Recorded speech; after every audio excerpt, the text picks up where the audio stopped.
Cuestionar nuestras más arraigadas creencias requiere de mucho coraje porque implica aceptar que hemos podido estar equivocados toda la vida.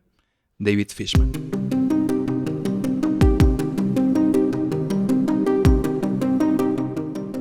Esto es Ojos del Bosque, una reflexión profunda sobre nuestra relación con la naturaleza.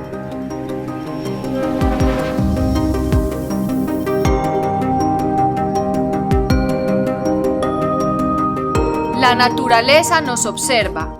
Cada una de nuestras acciones tiene impacto sobre el sistema Tierra. Por eso nace este espacio, para mostrar lo que la naturaleza ve a través de los ojos del bosque.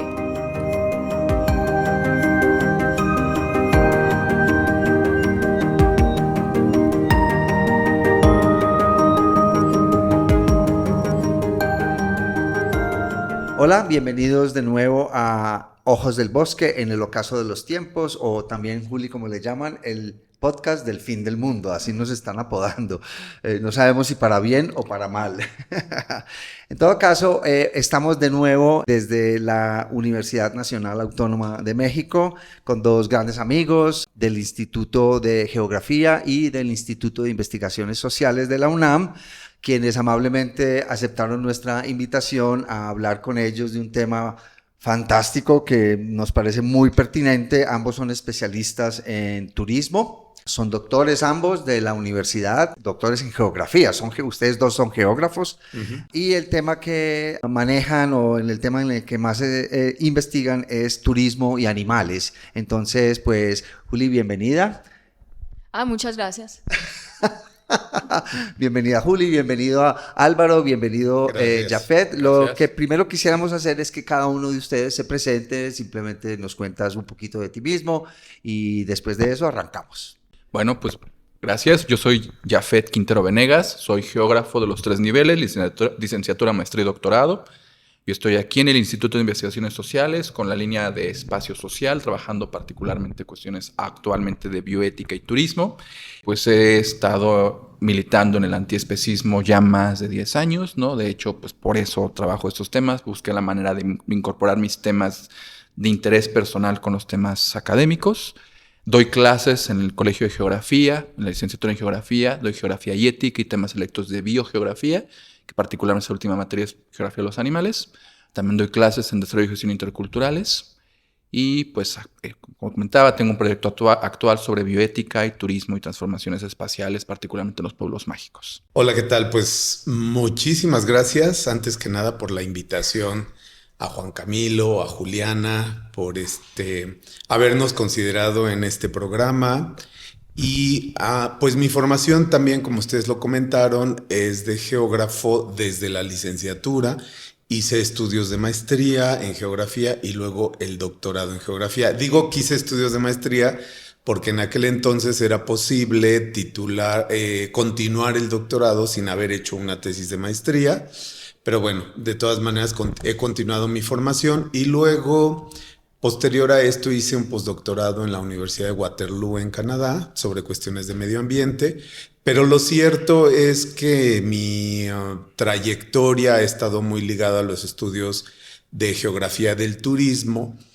Y hace más o menos 10 años a la fecha, yo ingresé en el 2001, pero pues casi son 25 años de actividad aquí en la UNAM. Pero hace 10 años hice un cambio en mi vida hacia el veganismo y eso, digamos, me fue dirigiendo a ligar mis temas de investigación relativos al turismo con la geografía de los animales. Entonces, más o menos, empecé a hacer mis pininos, como decimos en México, mis inicios hace 10 años y he ido cada vez incorporando más elementos a mis investigaciones. He tenido un proyecto financiado sobre una perspectiva posthumanista con relación al turismo y a los animales. Y muy recientemente postulamos, Jafet Quintero y yo, un proyecto de investigación para ver si nos lo pueden financiar sobre cuestión del turismo y el carnismo. Bueno, muchas gracias por la presentación y pues yo aprovecho para contar que yo me vine a enterar que la geografía tenía que ver con los animales aquí precisamente en la UNAM, en un congreso que se llamó Minding Animals, que se hizo en un año que todavía no he podido establecer en mi cerebro, pero aparentemente fue en el 2018 y ese momento para mí fue un momento que me abrió mucho los ojos frente a la transversalidad del tema de los animales y a la necesidad de que precisamente de diferentes disciplinas se aborde la cuestión animalista. Y quería preguntarles antes de empezar ya como con el tema del programa, por el seminario permanente de estudios críticos animales que hay aquí en la UNAM, que si nos pueden contar un poco más de él. Sí, bueno, es un seminario que formamos durante la pandemia. Cuando yo me incorporé al Instituto de Investigaciones Sociales en el 2020, pues yo ya estaba trabajando un poco con la línea de la ética animal por el postdoctorado que hice.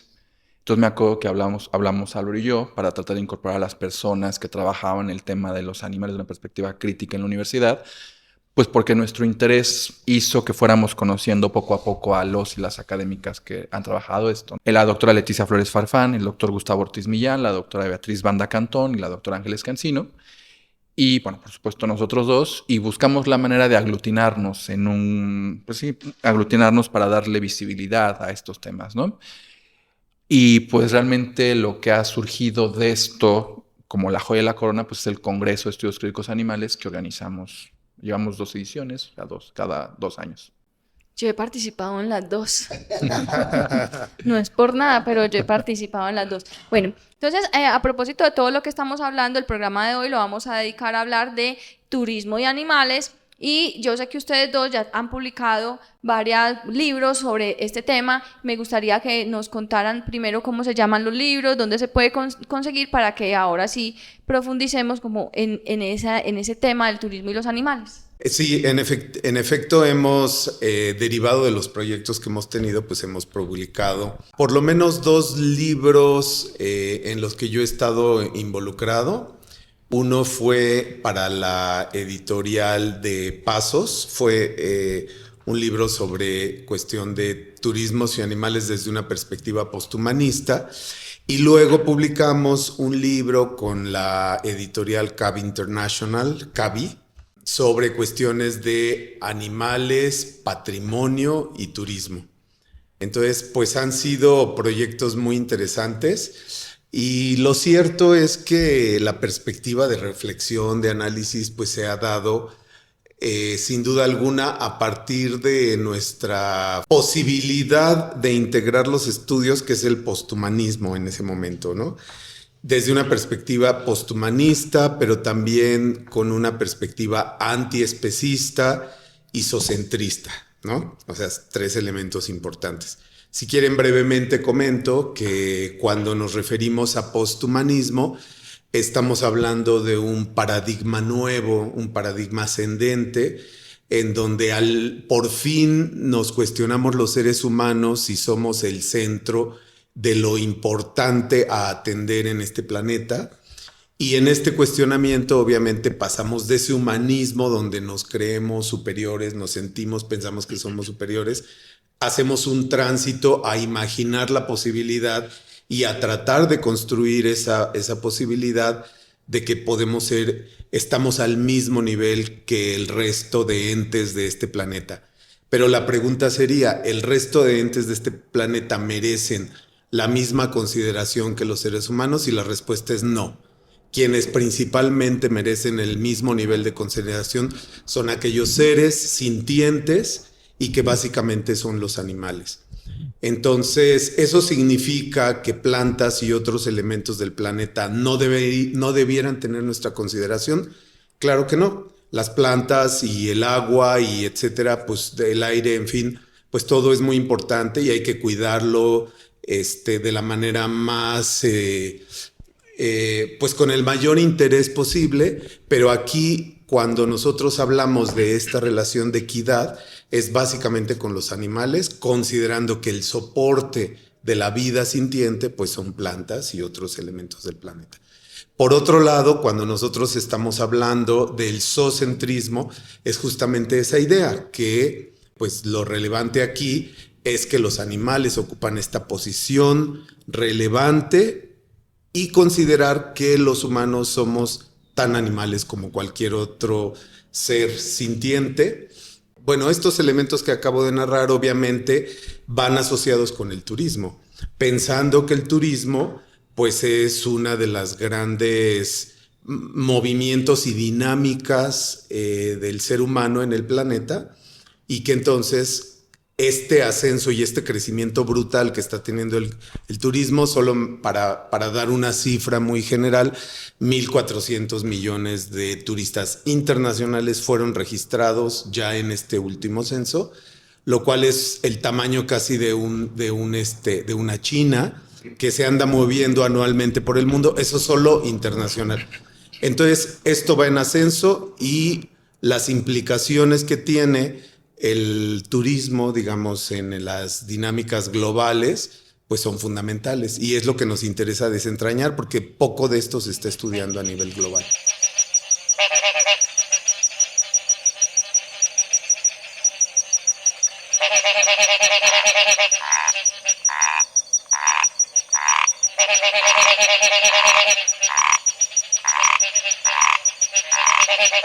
¿Cómo se relaciona el turismo con los animales?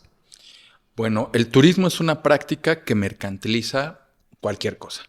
El turismo es una práctica que vende experiencias.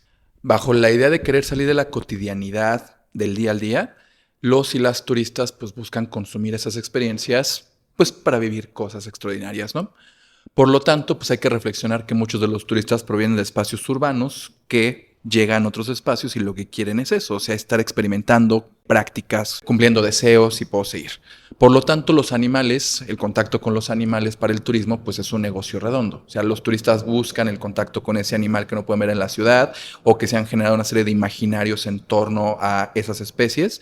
Y si el turista lo que busca es tomar o cargar un koala, lo va a hacer. Si el turista lo que busca es tener contacto directamente con un bisonte, lo va a hacer, ¿no? Porque eso, son elementos naturales, son altamente mercantilizables bajo el aumento de las experiencias. Entonces hay algo que se llama zooturismo, que básicamente se define como esta actividad turística en la cual la idea principal es tener contacto con animales, que los cosifica, ¿no? Los vuelve objetos. Y hay que pensar en toda la serie de prácticas, por ejemplo, que tienen a los animales como el centro del espectáculo, como el centro de la experiencia. Ir a ver animales salvajes en un safari, por ejemplo, es algo que es muy demandado porque gusta mucho, llama mucho la atención, ¿no? Por lo tanto, se crea todo un mercado turístico en torno a ir a ver animales a espacios salvajes. Pero también se puede dar el caso, por ejemplo, de animales que se encuentran confinados, como en los zoológicos o en los acuarios, y que con esos animales hay espectáculos. Es algo que gusta mucho porque las turistas pueden ver a la ballena que hace piruetas o a la foca que está moviendo aros, y por lo tanto llama la atención. Muchas experiencias al mismo tiempo son instagrameables. Entonces buscas la manera de tener ese contacto con los animales para tomar la fotografía, tomar el recuerdo, subirlo a redes, ser validado socialmente, ¿no? Otra cuestión, por ejemplo, con los animales es la idea de ir a cazar a un animal en prácticas turísticas bajo el argumento de la conservación, llamado turismo cinegético. Entonces llegas como cazador, asesinas al elefante, asesinas al león, pero como el discurso es que es un animal que sobra por la capacidad de carga, por lo tanto, como turista sientes que hiciste algo positivo por el medio ambiente, por el ecosistema, al eliminar un individuo, ¿no? Otro caso, creo que es el más común en todos los aspectos, es cuando los animales son vistos como ingredientes. Entonces quieres probar el platillo de tal espacio, vinculado con el patrimonio, posiblemente lo pueda profundizar más en esto, pero ese patrimonio gastronómico como un elemento mercantilizable, comercializable, que los turistas desean y buscan por el imaginario vinculado con la cultura, ¿no? Y otras prácticas que podrían ser, no sé, de turismo oscuro, o sea, que implican la matanza in situ de los animales, ¿no? Las corridas de toros, que son prácticas que los turistas buscan, o bien el llamado turismo sexual animal, que bajo el argumento de que los turistas buscan experiencias, no sé, extremas, no algo que sea solamente una vez en la vida, buscan tener contacto sexual con los animales en diferentes destinos turísticos.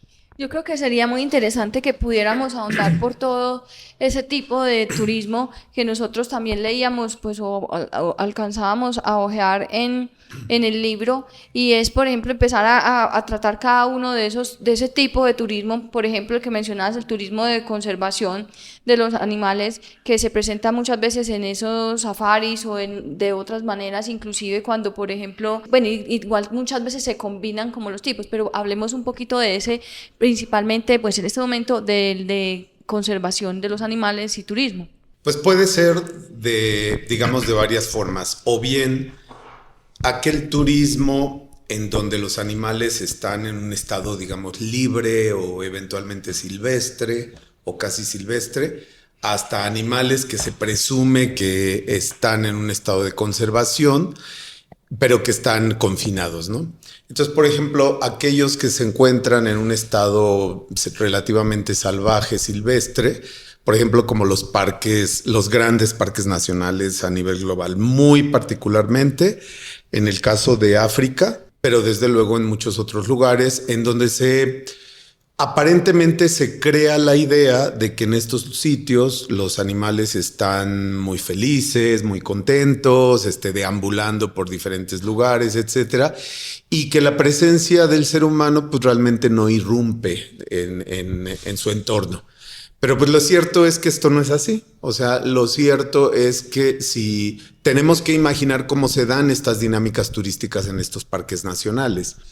Entonces, por ejemplo, una de las situaciones muy frecuentes es que pasan en camionetas, por ejemplo, 4x4, atravesando todos estos parques nacionales y van irrumpiendo, a veces excediendo los límites de velocidad, pero lo que se ha documentado bastante es cómo nosotros asociamos la presencia de animales con animales de gran tamaño, ¿no? Rinocerontes, elefantes, qué sé yo. Pero lo cierto es que hay otros animales pequeños que están en anidaciones, reptiles, en fin, que están en el suelo y que al pasar todos estos tours con todas estas camionetas, etcétera, pues van irrumpiendo todas esas dinámicas en esos espacios. Entonces, no es algo realmente tan neutral. Otro de los espacios pues, que se han sido considerados como de conservación pues, son los zoológicos, ¿no? O incluso hasta se llega a pensar que son espacios de conservación los acuarios. Y pues no hay mayor mentira que esto.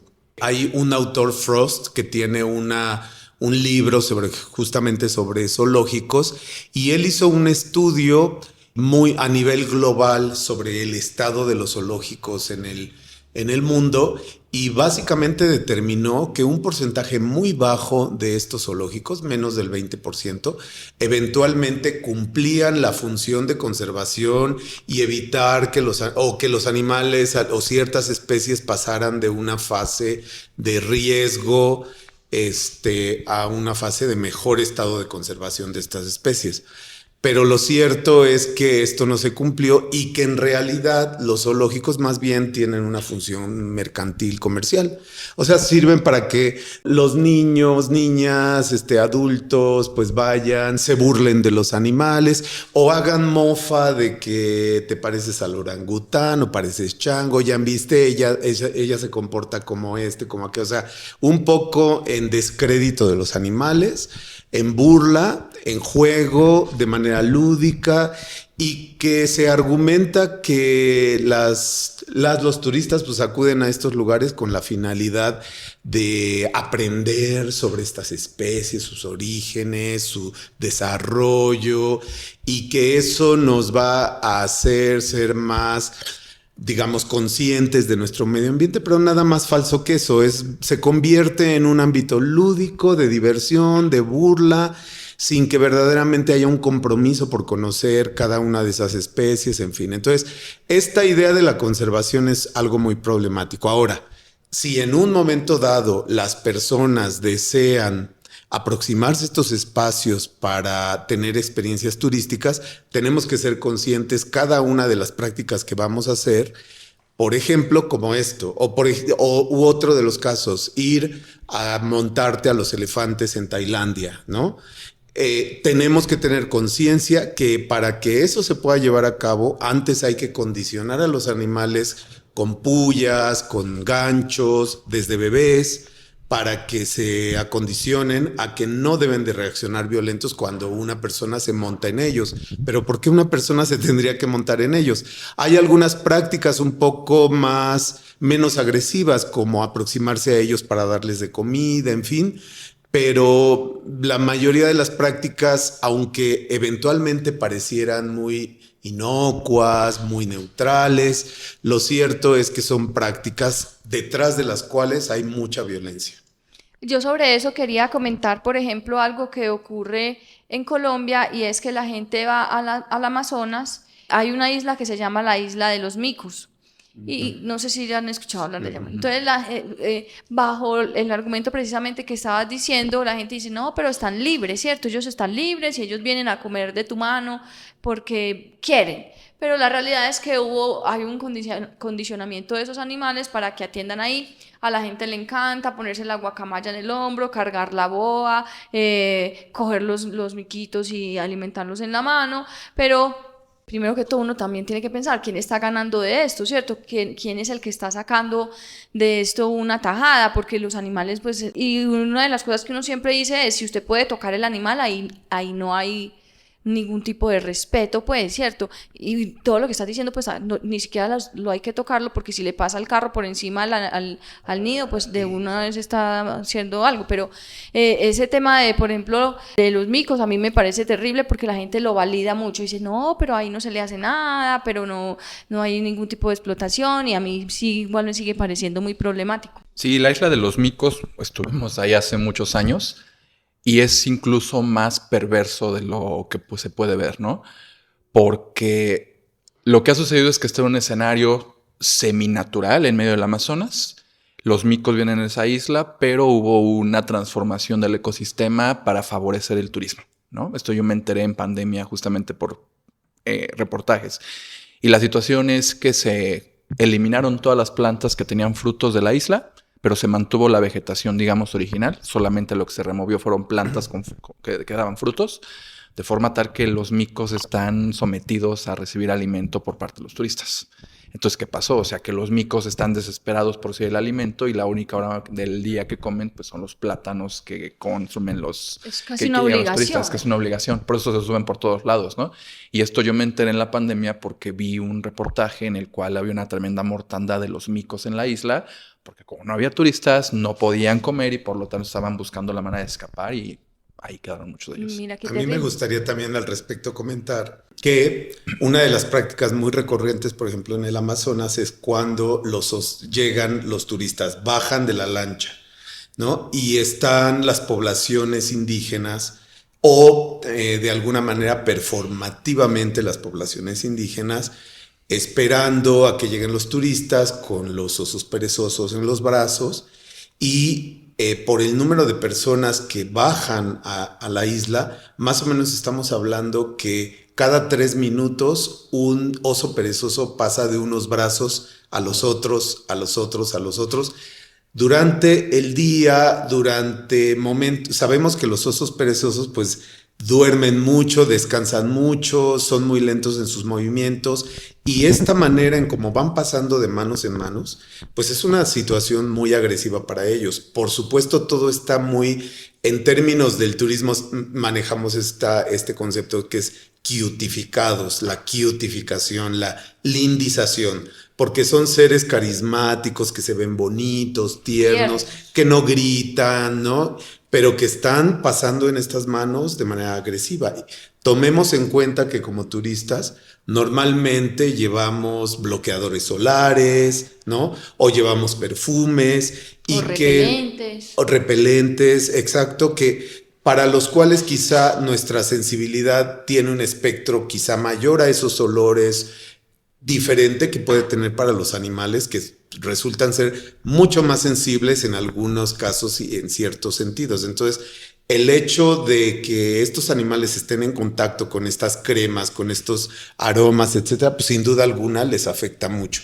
Son miles de ejemplos al respecto, pero es muy triste lo que pasa, y como turista que te involucras en espacios naturales y te autodenominas ecoturista, piensas que el mismo término ya te está de alguna manera limpiando, ¿no? Y éticamente ya te está te permite y te da el pasaporte para experimentar cualquier experiencia en ese entorno, pero debes de saber qué hay detrás de cada uno de los animales con los que convives, ¿no? Ese es el problema, que la mayoría de las personas van a esos lugares a ver animales con la o con la idea de que están ayudando, sin realmente saber que lo que están haciendo es contribuyendo a la explotación de los mismos animales, no solo en los zoológicos. En la isla, como estaban ustedes hablando, yo no tenía ni idea de eso, de que se pasaban a los osos perezosos de unas manos a otros, o de que solamente comían cuando llegaban los turistas y que por eso pues están tan ansiosos de ir a que les den comida. Entonces, pues la mayoría de las personas se imagina turismo y animales en ese contexto, en ir a ver animales, pero la verdad es que los animales están detrás de toda actividad turística. Hay un turismo sobre el consumo de animales que es muy perturbador, me parece a mí. Y una de las cosas que no sé si es verdad o no, es que hay un grupo de turistas ultramillonarios que, tal vez esto es mito, pero yo podría pensar por la humanidad como que es verdad, que hacen turismo para comerse el último animal de una especie en particular. El turismo de extinción. Yo voy y me como el último pangolino, el último, o los últimos, sí, no el último animal en particular, pero me imagino que ese debe tener cierta preferencia por los... ¿Ustedes han oído hablar de esto? No exactamente así, pero sí hemos escuchado y hemos visto un poco esta práctica que está vinculada con la observación de animales silvestres o salvajes en los safaris. Y de hecho hay un restaurante, una cadena de restaurantes en ciertos países africanos, que es el restaurante, el Carnivore Restaurant. Eso quiere decir que una vez que tú viste a la cebra, que viste al impala, que viste, ¿no? La experiencia culmina en que tú puedes llegar a este restaurante para que puedas degustar a ese animal. No exactamente el que viste, pero ya viste al impala, ahora ve al restaurante para que pruebes un filete de impala, por ejemplo, ¿no? Entonces, es eso, o sea, como es tan sensorial el turismo, que buscas la manera no solamente de verlo, sino de degustarlo. Eso existe. Lo que comentas no me sorprende, pero habrá que ver también, por ejemplo, si existen granjas que puedan ser clandestinas para estar reproduciendo sus animales, ¿no? Y que están en peligro de extinción, pero que como los turistas los desean y los turistas los buscan, pues simplemente se crían para eso. Yo creo que tal vez es por ese lado la cosa, o sea, porque no creo, pues, bueno, todo se puede esperar de la humanidad, pero que se críen animales específicos de especies en vías de extinción para poderlos probar antes de que se extingan.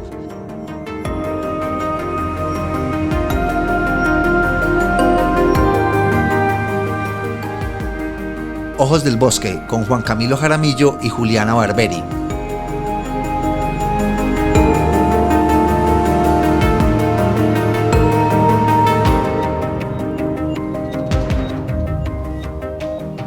Yo quisiera saber qué otras prácticas hay alrededor de ese turismo relacionado con el consumo de animales.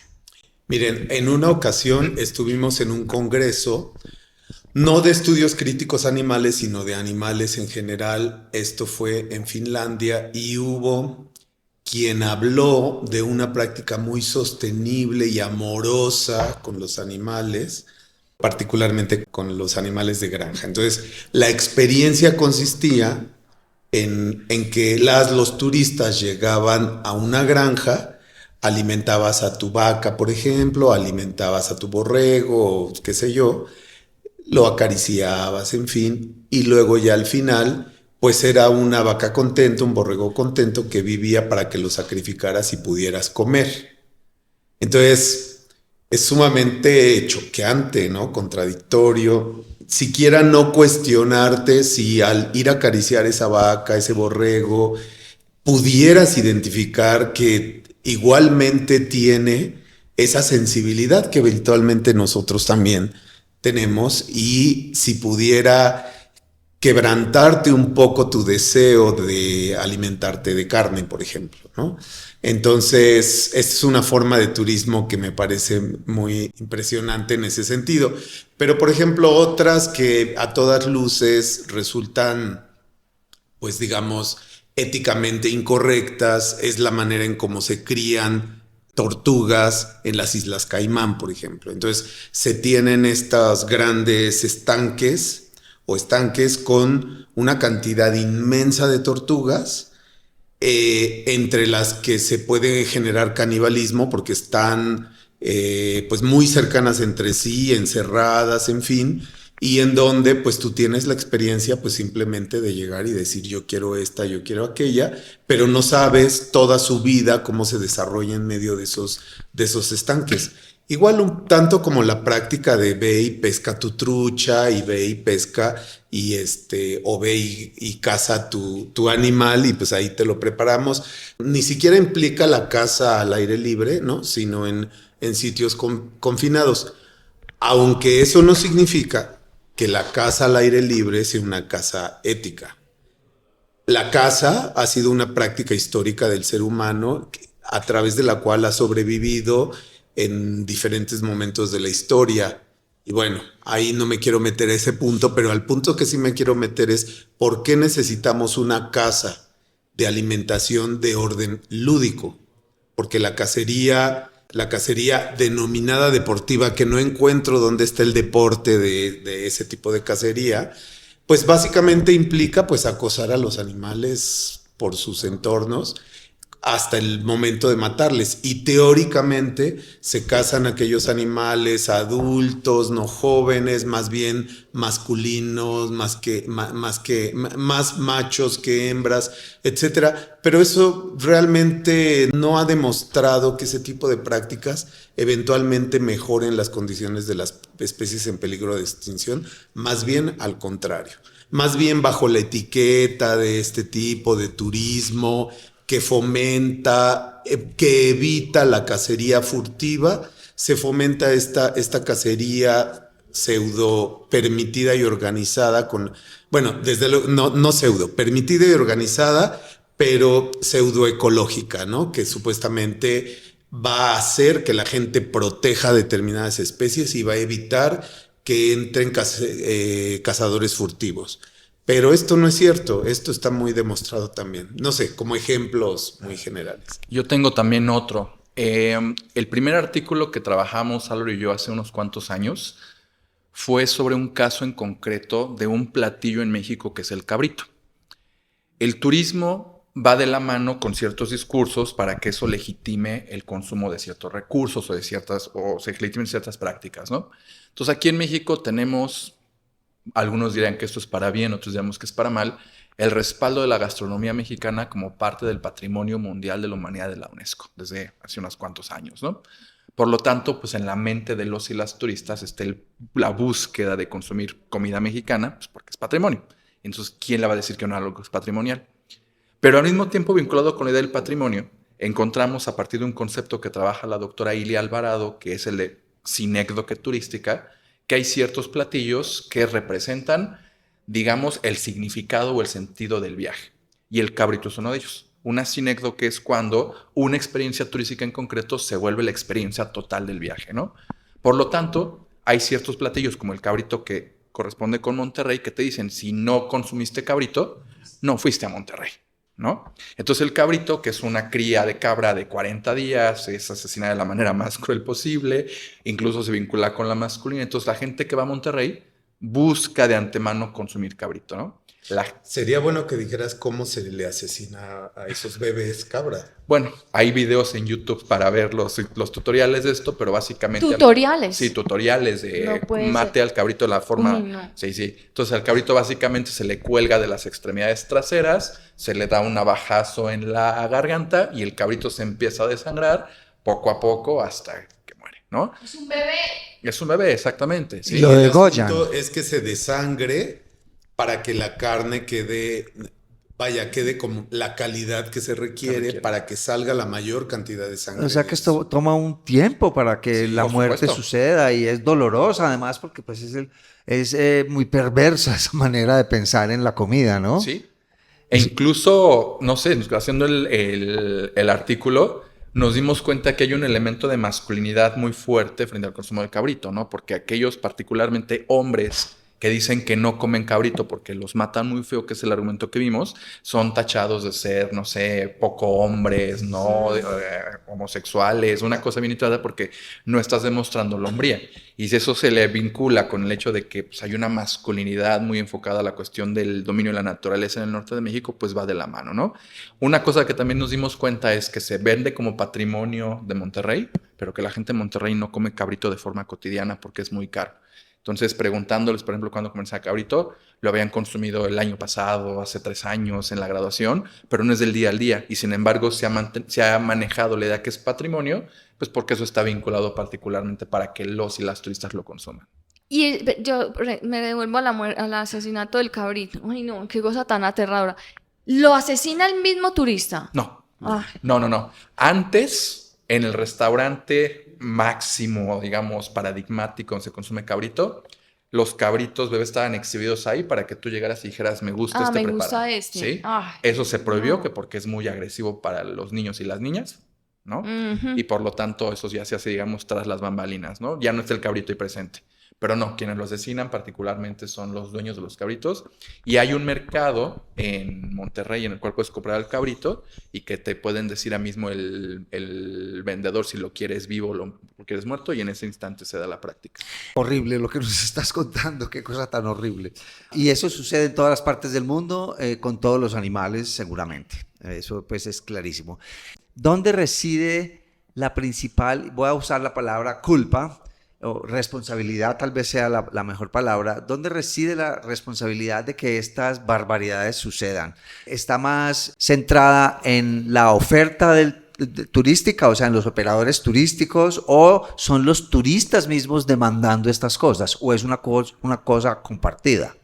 Es una pregunta muy compleja, como todas las preguntas, pero es difícil decir quién lo incentiva primero, quién después. En realidad, más bien son una serie de elementos que confluyen en un momento dado. Entonces, por ejemplo, no sé, los turistas, las turistas, eventualmente traen prácticas desde sus sitios de origen y su poder económico hace que eventualmente el sitio en donde al que van a viajar y van a consumir elementos comida, ¿no? En ese lugar, considere de dónde es su mercado. Esto es parte de los estudios del marketing turístico, del turismo, son fundamentales. ¿Cuál es tu mercado? ¿De dónde vienen? ¿Y qué les vas a ofrecer? Y a veces se generan especulaciones no muy certeras, ¿no? En el sentido de que, vienen de los Estados Unidos, entonces seguramente quieren hamburguesas, quieren hot dogs, ¿no? Todo este tipo de comida. Eventualmente a veces ni siquiera se plantean, ¿no? Si las personas son vegetarianas o veganas, ¿no? Pero es ya partes de la idea de que tu mercado de donde provienen tus turistas van a consumir mucha carne. Entonces generas una dinámica de oferta de diferentes tipos de carnes que a veces ni las poblaciones locales consumen. Pero el problema de eso, ¿cuál es? Que vas incentivando una serie de costumbres que con el paso del tiempo la gente se va involucrando a esas formas de consumo y lo asocian con un vivir mejor. Porque a fin de cuentas, eso es el interés que tienen en las poblaciones locales. Muchas poblaciones locales, pues lo que quieren es mejorar sus condiciones de vida. Entonces, cuando ven que los turistas consumen así, para ellos eso es mejorar su nivel de vida. Incluso en México, lo que ha ido ocurriendo cuando va subiendo el nivel de vida y de ingreso de las personas, dicen, hasta que por fin voy a poder comer carnita, ¿no? Entonces incentivan consumos cárnicos, es por un lado. Por otro lado, también, de alguna manera hay una consigna en el turismo que a donde fueres, haz lo que vieres, ¿no? Y eso que provoca que te vas mentalizando en que si vas a ir a China, vas a comer carne de perro, vas a comer insectos o incluso animales vivos en Japón, en fin. Y esto va condicionando a la gente de entrada en que tiene que tener prácticas de consumo cárnico también, ¿no? Entonces, yo creo, atendiendo un poco a tu pregunta, Camilo, que es en todos los sentidos, o sea, por todas las entradas se incentiva, tanto desde el mercado que consume, tanto desde la oferta. Pero lo importante que me gustaría retomar un poco de lo que dice Jafet es que el patrimonio, la idea del patrimonio tiene un peso muy importante, por eso tenemos que deconstruir este concepto. Porque como patrimonio nosotros valoramos que cuando denominamos algo patrimonial se convierte en algo ya casi intocable, ya nadie lo puede criticar. Y entonces hay una serie de prácticas terriblemente no éticas que tenemos que mantener, como el mole de caderas. El mole de caderas en México es un guisado de chivo, de carne de chivo, pues con chiles, con una serie de aderezos, digamos, con el que se guisa. Esto es propio de Oaxaca y de Puebla. ¿Y cómo se hace este guisado patrimonial que se ha convertido en patrimonio? Pues los chivos que son traídos de regiones lejanas, ¿no? Son llevados durante, ¿qué quieren? Unos 15 días o quizá más tiempo, ¿no? Los van arreando sin darles de comer. Solo sal. Pero se les va dando sal con la finalidad de que durante ese lapso de tiempo estos animales vayan volviendo su carne, digamos, más gourmet, más exquisita, ¿no? Todo este argumento. Y cuando llegan a los poblados, ¿no? Hay fotografías, hay videos de cómo son básicamente asesinados. En México existe una norma oficial mexicana, no me acuerdo el nombre, pero si lo quieren después buscar, googlear, pues encontrarán la norma oficial mexicana para dar muerte a los animales de consumo humano, digamos. Y está perfectamente estipulado que se tienen previamente como que dar un aturdimiento para después poder matar. Pero aquí esta forma de dar muerte es a partir de cuchilladas. Entonces están los chivos corriendo, se les están acuchillando, etcétera. Y esto no se ha modificado en la medida en que es un patrimonio la forma de muerte de estos chivos. No puede ser, pero como ¿quién lo determinó? Pero además déjenme decirles algo, o sea, se ha incentivado la idea de que esto es una tradición cuasi prehispánica, lo cual es falso porque el consumo de estos animales son posteriores a la conquista de América, ¿no? De modo tal que se van construyendo ideas de que esto es parte de lo nuestro, ¿no? Es algo que debemos de conservar. Y entonces está esta lucha por evitar el maltrato animal. Mínimamente, si van a comer animales, las personas, pues que lo hagan siguiendo la normatividad para evitar ese dolor tan grande en los animales, pero ni siquiera eso, ¿no?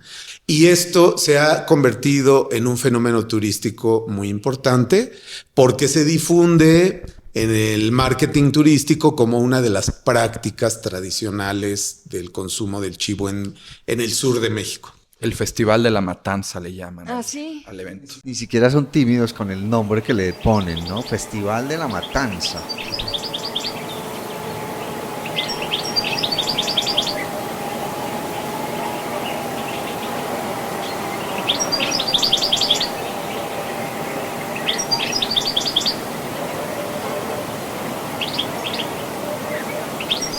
Hablando de cuchilladas y de patrimonio. No, uno se ríe para no llorar. Hablando de cuchilladas y patrimonio, vamos a otro tipo de turismo que es el turismo relacionado con la muerte de los animales, que lo hablabas ahorita. Y por ejemplo todo el tema de los espectáculos taurinos, que en Colombia, bueno, no sé cuántos tendrán aquí, pero nosotros tenemos muchos, que afortunadamente por la ley 2385 de 2024 ya por lo menos las corridas de toros quedarán prohibidas en los próximos 3 años. Hablemos un poco de eso, porque sí, claro, mucha gente viaja a la corrida de toros, en Colombia se viaja a la costa atlántica a la corraleja, en los llanos orientales un espectáculo taurino como el toreo, que además son catalogados dizque como deportes y como también patrimonio cultural muchas veces en muchos de los países. Entonces hablemos también de ese turismo relacionado con la muerte y la tortura de los animales, que a pesar pues que lo otro también es tortura, pero tiene una finalidad de consumo que no lo excusa, sino que es simplemente otra finalidad. Bueno, primero creo que hay que mencionar que México es un destino turístico en el cual la gente que viene del exterior no tiene en mente el consumo de prácticas turísticas con animales. O sea, no somos Kenia, no somos Tanzania, que los animales son un referente, ¿no? Bueno, tal vez el único sean las mariposas monarca. Entonces, muchas de las prácticas turísticas con animales son complementarias a la oferta turística. Y la tauromaquia es una de ellas. Nosotros hicimos un artículo también hace tiempo sobre las corridas de toros como recurso turístico. Les nombramos turismo oscuro animal, ¿no? Porque pues, el turismo oscuro es una práctica que implica que los turistas viven la muerte, experimentan la muerte en lugares de muerte. Nada más que aquí es ir a ver cómo se mata un animal. Y, por ejemplo, detectamos que a diferencia de España, en México la tauromaquia no está vinculada con el elemento del nacionalismo en el turismo, sino que es algo más, ¿no? Cuando hicimos el rastreo a partir de redes sociales, ¿no? De foros de internet donde se da la práctica de tauromaquia, encontramos, por ejemplo, que un lugar como Cancún tiene una plaza de toros. Una plaza de toros que la población local y la misma afición taurina decía que era una plaza de toros un poco apócrifa porque no correspondía con los elementos culturales tradicionales de tauromaquia en este país. Es una plaza de toros que ya está prohibida, había estado diseñada particularmente para que los y las turistas que llegan a Cancún disfrutaran de un elemento cultural más en sus vacaciones a Cancún. Y pensémoslo así, si tú llegas a Cancún como turista, como extranjero, y la turoperadora te dice, oye, ¿no quisieras vivir o experimentar una práctica cultural mexicana para complementar tu viaje? Lo que dirías es, sí, me interesa, ¿no? Porque la cuestión cultural es algo que quieres como turista. Entonces, este es el caso de la Plaza de Toros en Cancún, que así estaba dada, o sea, simplemente como una espectacularidad para los y las turistas sin que hubiera un elemento identitario muy sólido en la región.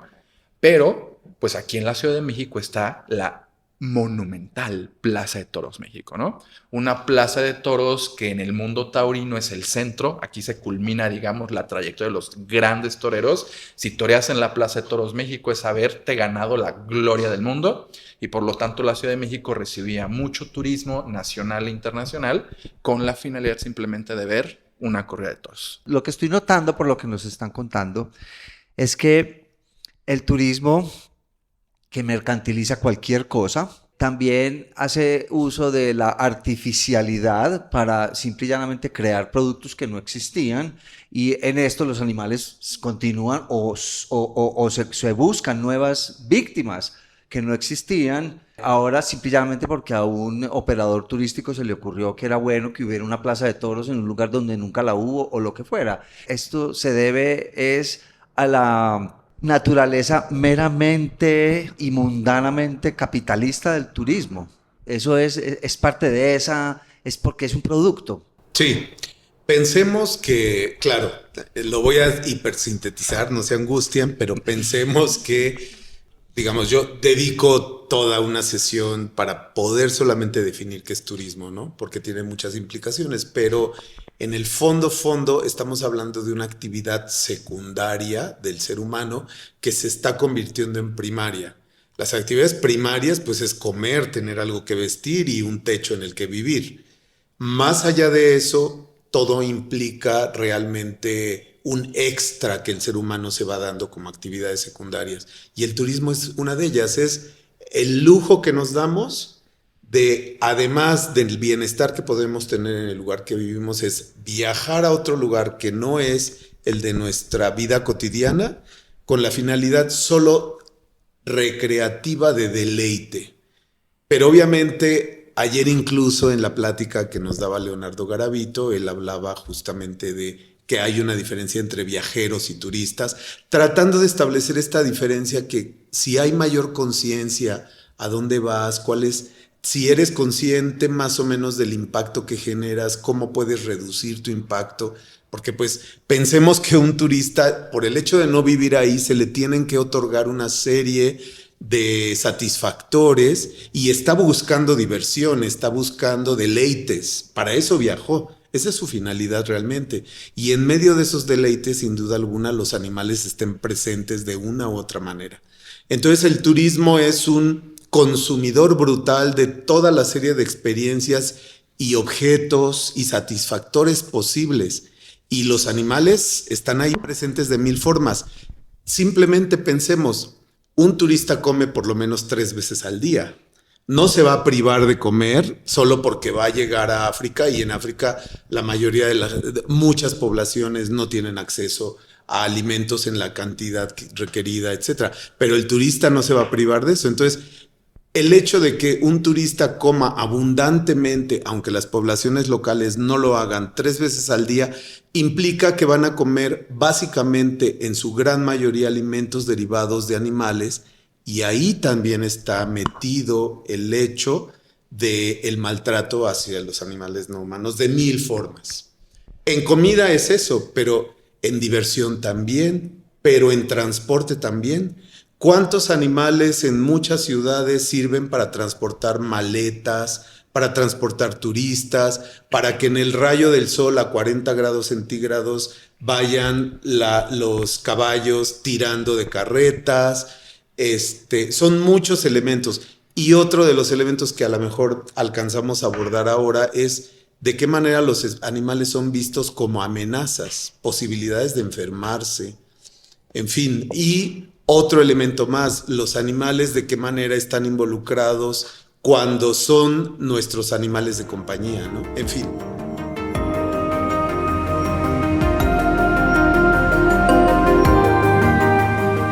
Reflexiones sobre el supremacismo humano, la crisis ecosocial y la degradación del planeta.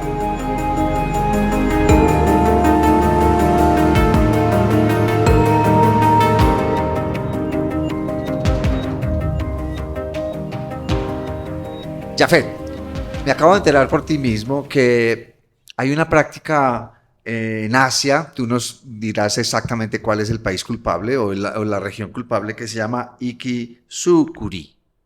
¿De qué se trata eso y por qué es pertinente en esto del turismo y los animales? El Ikizukuri es una práctica que en Japón se vende como un arte, como un refinamiento, ¿no? El cual consiste en el consumo de la carne más fresca que puede haber. ¿Y qué significa esto de la carne más fresca? Comerte el animal vivo.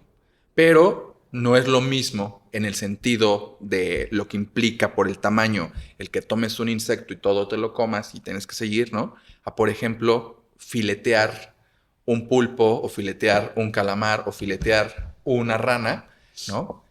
A partir de una técnica que consiste en cortar y mutilarle el cuerpo sin tocar órganos vitales para que los y las turistas que tienen el platillo enfrente de ellos puedan comerse al animal y, digamos, que el animal siga vivo hasta el último bocado, ¿no? Eso consiste el Ikizukuri y es patrimonio, reconocido como patrimonio de Japón. Es patrimonio en el sentido de que hay 3 cocinas en el mundo que son consideradas 3 gastronomías, ¿no?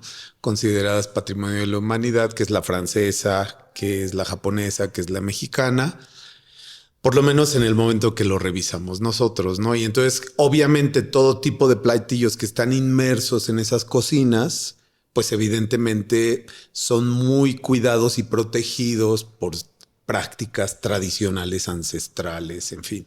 Por ejemplo, de la cocina francesa, pues están los pâtés, como el foie de gras, ¿no? Que pues para poderte comer un paté, antes obviamente hay que alimentar de manera exacerbada a los gansos y entonces se les meten tubos para que no devuelvan la comida y entonces se les vaya hasta el fondo y entonces se coman hasta mucho más allá de saciarse.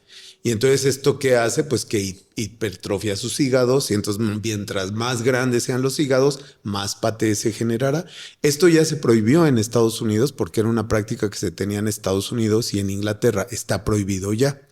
Pero en Francia no se prohibió precisamente porque es patrimonio. Entonces, la fuerza del patrimonio. Pero déjenme decirles que ustedes pueden ver y a su público pueden ver videos de cómo los turistas llegan a ver cómo alimentan a los patos, a los gansos, porque se convierte pues en todo un atractivo ver cómo les meten un tubo y les meten a la fuerza, les introducen el tubo y les meten a la fuerza el alimento, ¿no? Y obviamente cuando estos patos son jalados de sus jaulas para llevarlos al lugar, los turistas están al frente viendo el espectáculo. Entonces los gansos son jalados, se les pone una jaulita y entonces se les estira el cuello y se les mete el tubo y todavía quien los está alimentando les empuja con la mano el alimento para que les baje y sigan comiendo más hasta...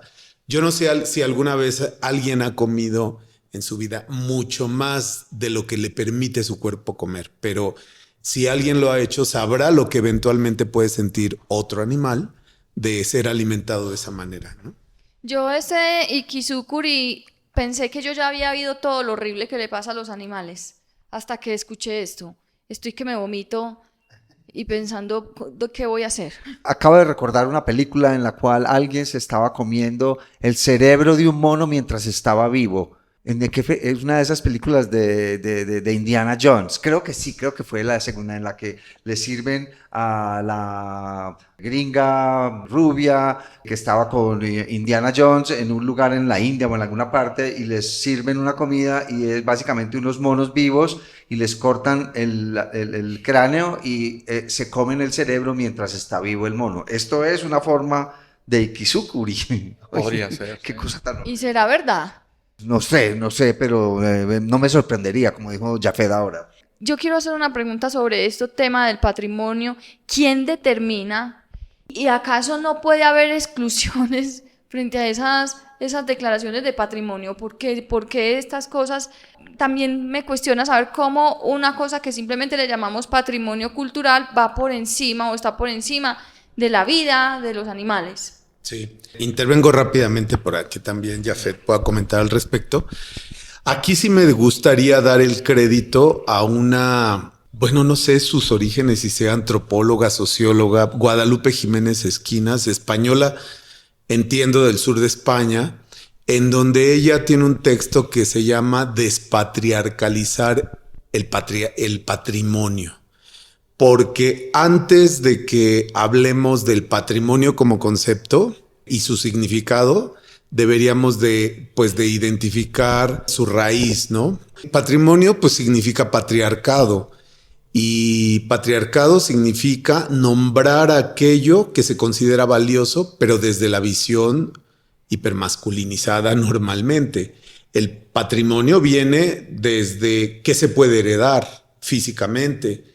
Y es hasta que siglos XVIII que empieza a surgir la idea de lo que se hereda como legado más allá de lo físico, o bien sí lo físico, pero como esta historia y esta tradición. Entonces, en principio, patrimonio, como dice Guadalupe Jiménez, pues de alguna manera está muy asociado con esas representaciones falocéntricas, ¿no? ¿Qué es lo que convertimos en patrimonio físico de los pueblos, de las ciudades, de los países?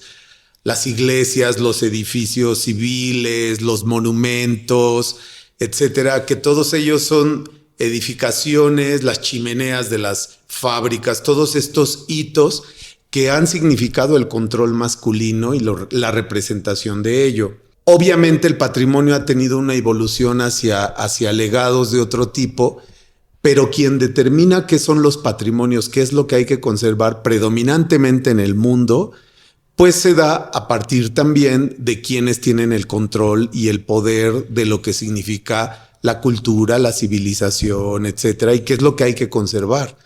Entonces, desde luego, muchos de los patrimonios son hipermasculinizados. Claro. Y esta idea de patrimonializar a los animales, ¿no? Que se conviertan en objetos de nosotros para nuestro consumo, pues es una forma más de seguir reproduciendo este esquema hipermasculinizado de el uso de las otredades, ¿no? Sin duda alguna, la incorporación de las mujeres más recientemente a las decisiones de qué se va a convertir en algo patrimonializable o no, evidentemente pues da un toque de mayor pues preocupación por tomar en cuenta otredades, ¿no? Más allá de lo hipermasculinizado, pero empieza esta reflexión. Entonces, yo creo que la etapa siguiente del patrimonio en el turismo y los animales sería un replanteamiento de qué es lo que sí hay que conservar y que no todo lo que ha sido tocado por la varita mágica de quien dice que es un patrimonio deba serlo. Todas las formas de patrimonio las tenemos que cuestionar de todas las maneras, muy particularmente con los animales, porque para ellos no hay voz más la que nosotras y nosotros pudiéramos dar aquí en la academia, en el activismo, etcétera, pero poner de relieve que cuando nosotros escuchemos la palabra tradición, ¿por qué es tradicional? ¿Por qué es patrimonial? No debe ser la cadena que nos limite en la posibilidad de deconstruir esa idea, ¿no? De echarla por tierra. Muy interesante, Julia.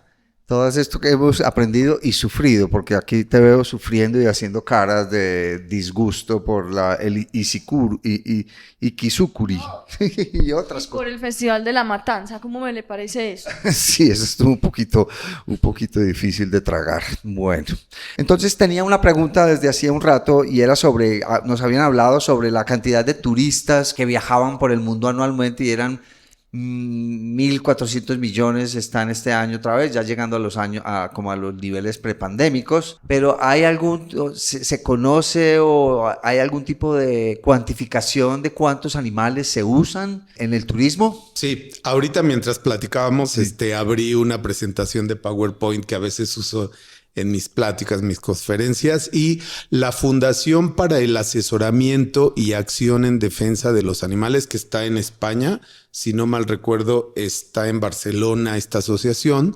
da varios datos a lo largo de una publicación del año 2023. Les voy a dar algunas cifras que extraje de ahí que me gusta exponer.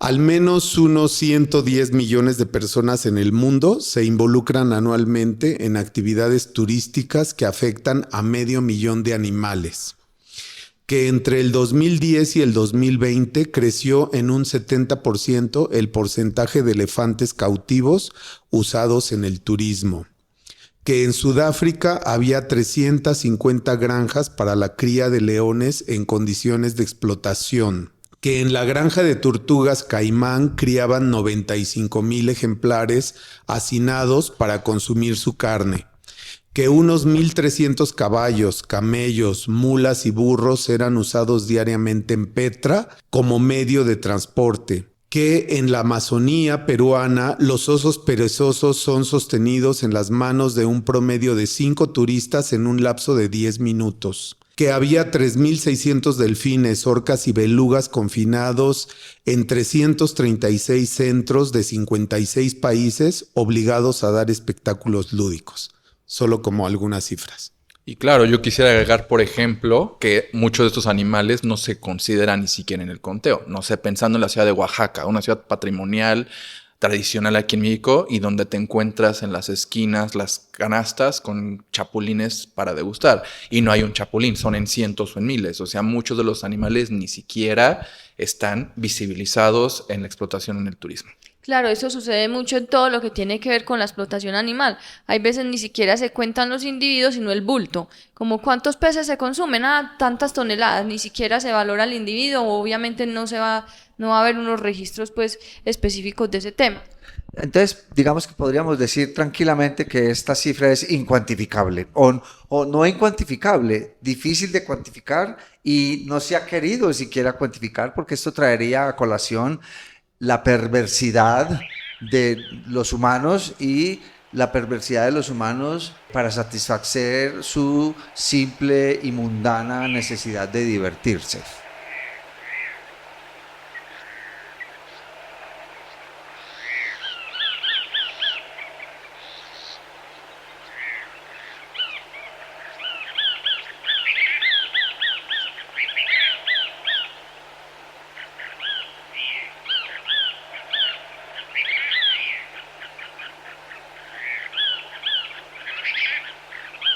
Bueno, ya para terminar, yo quisiera hacerles una pregunta sobre lo que estaban mencionando, Álvaro, al principio, es cómo concebimos un turismo posthumanista.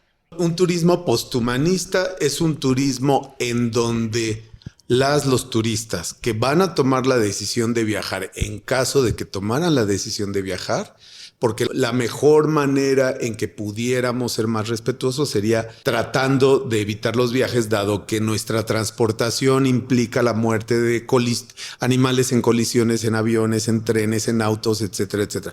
Pero que si se decidiera, se tomara en cuenta que los espacios a los que vamos a llegar hay otredades sintientes, otros animales, además de nosotros, ¿no? de los seres humanos, que les interesa su vida, que quieren sobrevivir, que quieren vivir en este planeta al igual que los seres humanos lo queremos hacer. Entonces, reconocer que es posible respetar sus intereses primarios, que es sobrevivir, que es vivir en los entornos en los que tradicionalmente se mueven, con la finalidad de que nosotros como turistas no nos convirtamos en demandantes de animales en sus diferentes formas y que queden libres, digamos, de nuestros deseos lúdicos de pasarla bien. Eso es lo que yo entendería por un turismo posthumanista, no sé tú. Sí, yo ahí agregaría otro elemento.